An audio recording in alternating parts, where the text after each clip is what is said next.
Noin vaan uudet telat alle ja päivittäin telat, ketjut ja rattaat, pultit, mutterit ja rullia ja uudet telaohjurit. Ja taas on kone valmiina töihin.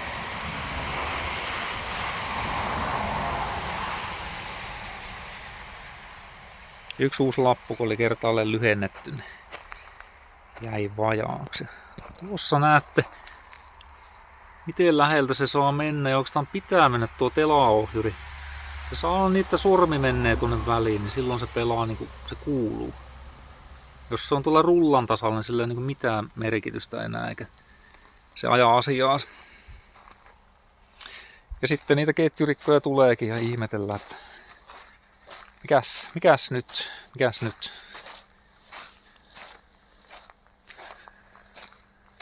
Näin.